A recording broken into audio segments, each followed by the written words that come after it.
Supreme court ప్రధాన న్యాయమూర్తిగా justice Surya Kant నియమితులయ్యారు. కేంద్ర న్యాయశాఖ దీనికి సంబంధించిన నియామక ఉత్తర్వులు అందించింది. వచ్చే నవంబర్ 24న ఆయన సుప్రీంకోర్టు ప్రధాన న్యాయమూర్తిగా ప్రమాణం చేయనున్నారు. ప్రస్తుతం సుప్రీంకోర్టు సీజేఐగా జస్టిస్ భూషణ్ రామకృష్ణ గవాయ్ సేవలు అందిస్తూ ఉన్నారు.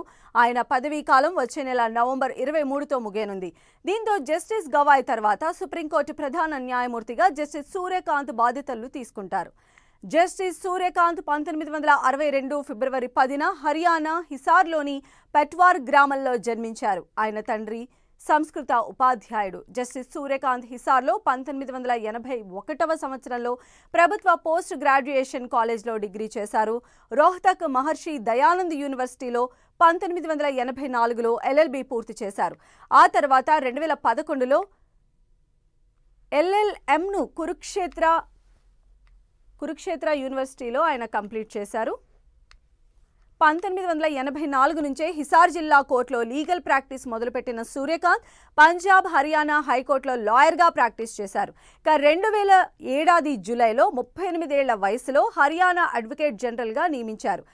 పంజాబ్, హర్యానా హైకోర్టులో జడ్జిగా ఉన్నప్పుడే పలు కీలకమైన ఆదేశాలను, తీర్పుల్ని ఇచ్చారు. 2019లో జస్టిస్ కాంత్ సుప్రీంకోర్టు జడ్జిగా నియమితులయ్యారు. సీజేఐ జస్టిస్ గవాయ్ నేతృత్వంలోని ధర్మాసనంలో ఒకరుగా ఉన్నారు. 6 ఏళ్ల కాలంలో 300కు పైగా తీర్పులను ఇవ్వడంలో జస్టిస్ సూర్యకాంత్ కీలక పాత్ర పోషించారు.